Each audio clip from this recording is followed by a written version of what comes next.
말씀 누가복음 1장입니다. 누가복음 1장 1절에서부터 25절까지 1장 1절에서부터 25절까지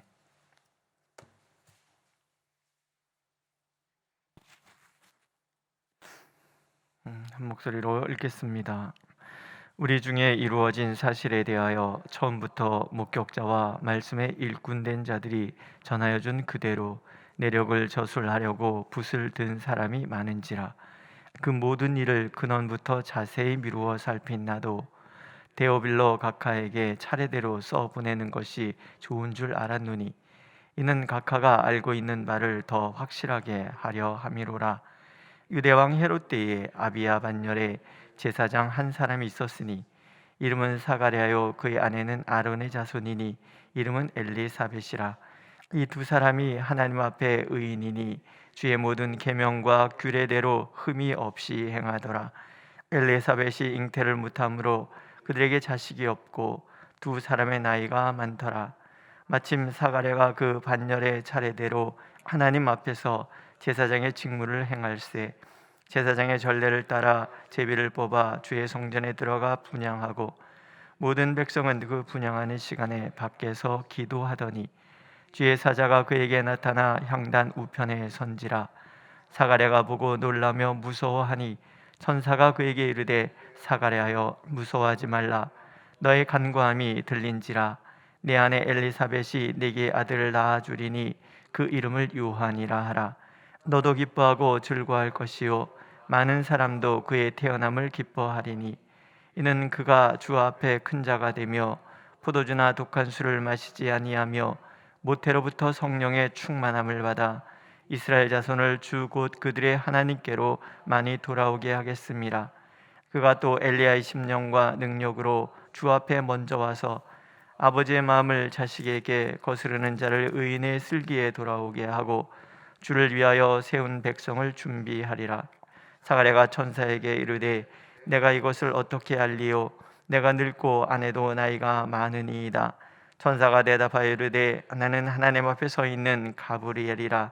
이 좋은 소식을 전하여 내게 말하라고 보내심을 받았노라. 보라, 이 일이 되는 날까지 내가 말 못하는 자가 되어 능히 말을 못하리니 이는 네가 내 말을 믿지 아니함이거니와 때가 이르면 내 말이 이루어지리라 하더라. 백성들이 사가랴를 기다리며 그가 성전 안에서 지체함을 이상히 여기더라. 그가 나와서 그들에게 말을 못하니 백성들이 그가 성전 안에서 환상을 본 줄 알았더라. 그가 몸짓으로 뜻을 표시하며 그냥 말 못하는 대로 있더니 그 직무의 날이 다 되매 집으로 돌아가니라. 이후에 그의 아내 엘리사벳이 잉태하고 5달 동안 숨어 있으며 이르되 주께서 나를 돌보시는 날에 사람들 앞에서 내 부끄러움을 없게 하시려고 이렇게 행하심이라 하더라. 아멘. 오늘부터 누가복음 말씀을 함께 묵상하려고 합니다. 누가복음은 복음서 네 복음서 중에서 세 번째 책이지요. 특별히 저는 누가복음을 성취의 책이다 이렇게 말씀을 드리고 싶습니다. 구약의 모든 예언과 약속들이 짧게는 400년, 멀게는 수천 년의 시간을 뛰어넘어서 성취된 이야기를 기록한 책입니다. 죄악의 어둠이 가득하고 절망과 좌절이 가득한 땅에 찾아온 한 줄기의 생명의 빛, 그것은 예수 그리스도이시고 또 그리스도와 함께 하시는 성령의 역사였다라는 것을 누가복음은 우리에게 들려줍니다. 그 약속의 성취의 첫 번째 이야기가 세례 요한의 탄생 이야기지요. 아비야 반열의 제사장 스가랴라고 소개가 되지요. 그리고 그 아내는 엘리사벳이었다. 그는 아론의 후손이었다. 이렇게 얘기를 합니다. 그러니까 그 제사장들은 항상 레위지파 사람들과 결혼을 해야만 된다라고 율법이 말을 하고 있습니다. 이게 굉장히 중요한 이야기인 것이 제사장 스가랴와 그 아내 엘리사벳에 대한 평가가 그 다음에 나오는데 이 두 사람은 하나님 앞에 의인이었다라는 말과 연결이 되기 때문에 그렇습니다.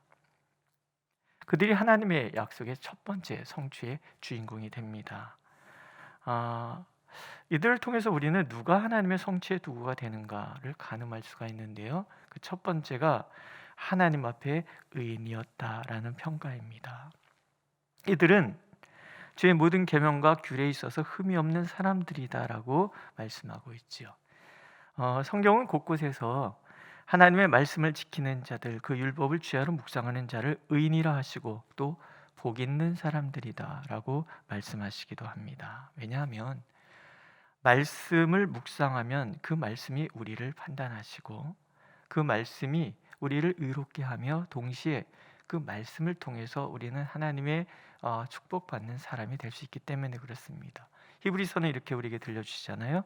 하나님의 말씀은 살아있고 활력이 있어 좌우의 날선 어떤 검보다도 예리하여 혼과 영과 관절과 골수를 찔러 쪼개기까지 하며 또 마음의 생각과 뜻을 판단하나니 지으신 것이 하나도 그 앞에 나타나지 않음이 없고 우리의 결산을 받으실 이의 눈앞에 만물이 벌거벗은 것 같이 드러나느니라.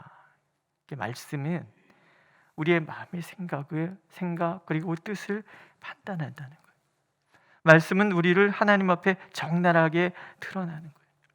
말씀을 읽을 때 우리는 마치 벌거벗은 사람같이 허물과 죄로 가득한 우리가 낱낱이 하나님 앞에 드러난다는 것을 알게 되는 거예요. 감출 수 있는 게 없는 거예요.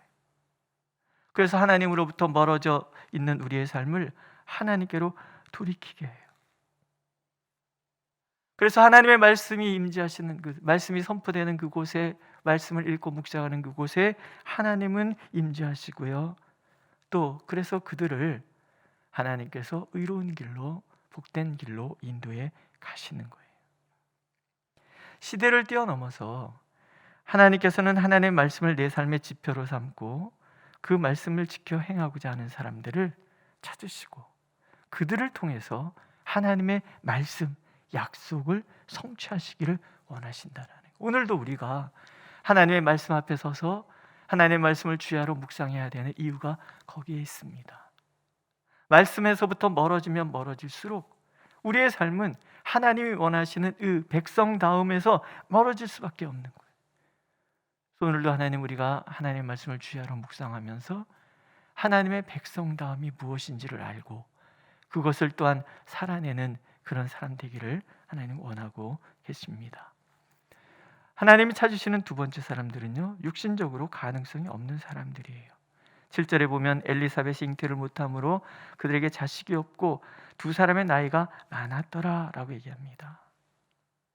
두 사람의 나이가 많아요.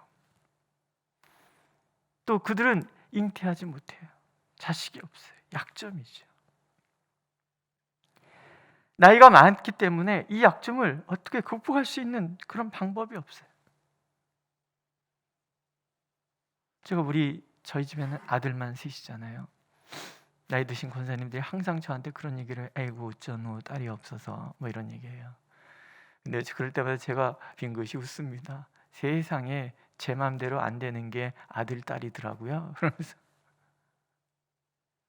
사람이 태어나는 거는 철저하게 하나님 몫인 거예요. 아무리 요새 시험관 아이니 여러 가지 얘기가 나오지만 이 또한 하나님의 철저한 섭리 가운데 있는 거죠. 인간이 사람을 만들어낼 수는 없는 거예요.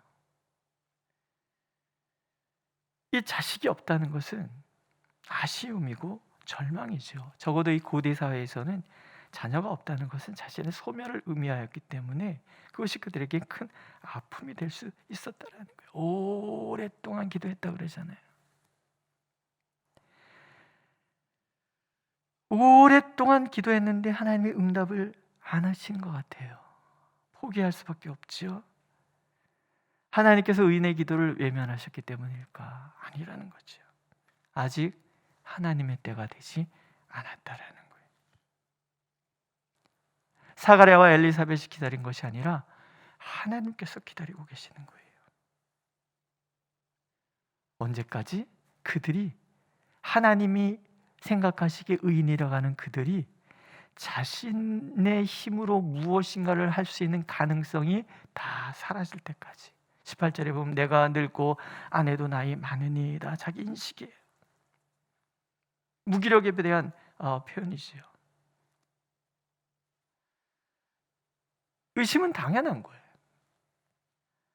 인간은 끊임없이 의심합니다.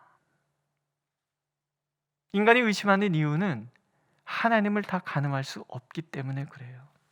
하나님의 지혜도 가늠할 수 없고 하나님의 능력도 가늠할 수 없고 하나님의 때도 가늠할 수 없어요. 하나님께서는 그러나 믿음이 투철한 사람을 택하시는 것이 아니라 흔들리는 사람, 의심하는 사람, 스스로 아무것도 할 수 없는, 가능성 없는 그 사람들을 택하세요.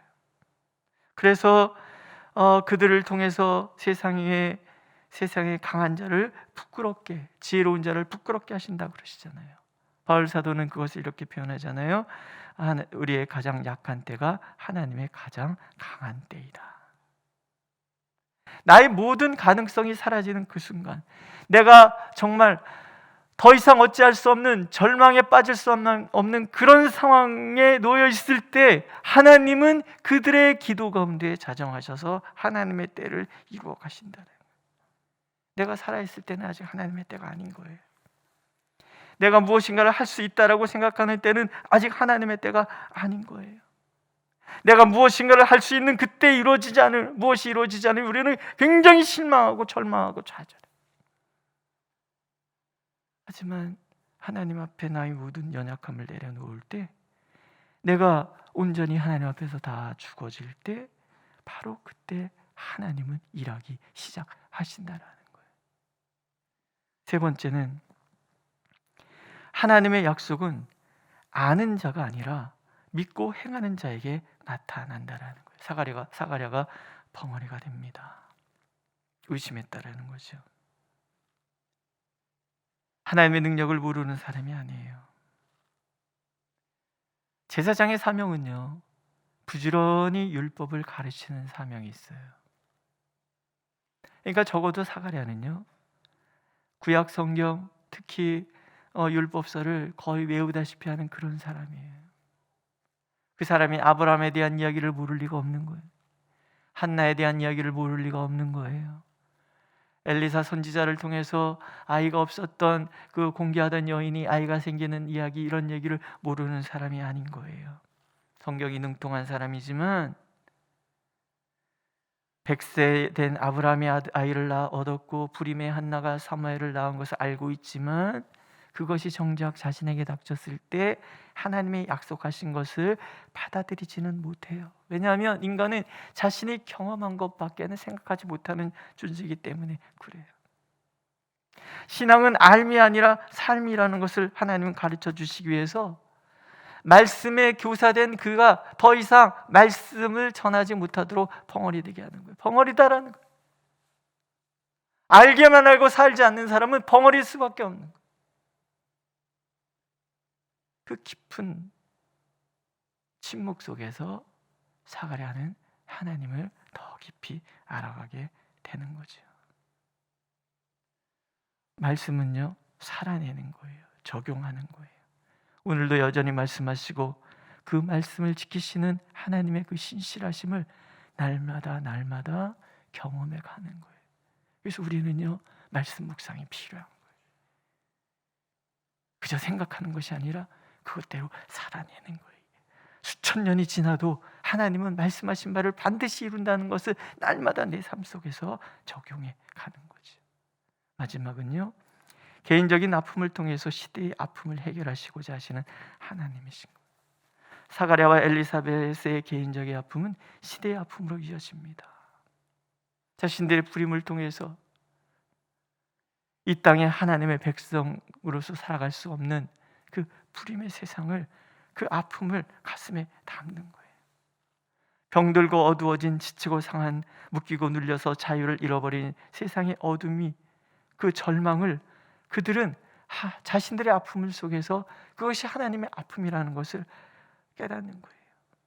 그런 절망을 바라보시는 하나님의 아픔은 사가랴와 엘리사벳의 의로운 삶과 연결되고요, 메시아의 길, 구원의 길, 말라기 선지자를 통해 들려주셨던 약속의 그 길을 이 땅에 펼칠 아픔과 간절함을 그들 안에서 보시는 하나님을 만나게 되는 거예요. 오늘 우리 삶 속에 찾아온 아픔을 우리는 거부하지 않아야 돼요. 탄식하지도 않아야 돼요. 그저 그 아픔을 곱씹는 거예요. 그 아픔을 끌어안는 거예요. 그러면 그 아픔 속에서 하나님의 아픔을 만나고 그 눈물 속에서 하나님의 눈물과 만나는 거예요. 하나님은 의인의 아픔에 함께합니다. 그 아픔의 자리가 하나님의 아픔과 연결되는 자리고 그 나의 눈물이 하나님의 눈물과 연결되는 통로라는 것을 아시기 때문에 하나님은 그들과 함께 하시는 거예요. 하나님 허락 없이 의인에게 아픔은 절대 일어날 수가 없어요. 그러므로 오늘 우리는요, 오늘 나의 아픔, 나의 눈물 속에 하나님의 눈물, 하나님의 아픔이 무엇인지를 찾는 거예요. 그게 나의 소명의 자리이기도 하고 그게 바로 하나님이 역사하시고자 하시는 자리라는 거예요. 오늘도 하나님은 우리의 마음이 하나님의 마음에 닿기를 원하시고 우리의 눈물이 하나님의 눈물 되는 일이 일어나기를 원하고 계십니다. 그래서 나의 아픔의 자리에 함께 하시고 아픔의 자리를 허락하시고 그래서 아픔을 통하여 하나님과 연결되기를 원하고 계시는 거예요. 오늘은 성취의 때이지요. 개인의 아픔을 통해서 믿음으로 사는 사람을 통해서 자신의 무기력함을 인정하는 사람을 통해서 지식적인 신앙이 아니라 말씀을 살아내는 신앙을 통해서 하나님은 하나님의 능력을 시대를 뛰어넘어서 오늘 우리를 통하여 이루어내시기를 간절히 원하고 계십니다. 기도하겠습니다. 우리가 다 알 수 없지만 하나님의 지혜와 하나님의 권능과 하나님의 때가 우리에게 있음을 믿습니다. 주님, 우리의 눈을 열어 주님 보게 하여 주시고 우리의 귀가 열려 주님의 음성 듣게 하여 주시고 우리의 마음 가득 주님의 마음 담을 수 있도록 우리를 불쌍히 여겨 주시옵소서.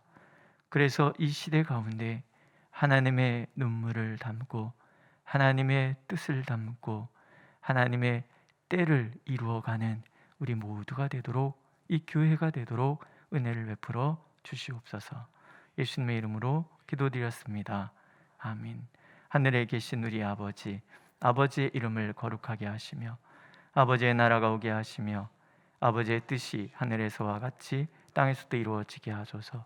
오늘 우리에게 일용할 양식을 주시고 우리가 우리에게 잘못한 사람을 용서하여 준 것 같이 우리 죄를 용서하여 주시고 우리를 시험에 빠지지 않게 하시고 악에서 구하소서. 나라와 권능과 영광이 영원히 아버지의 것입니다.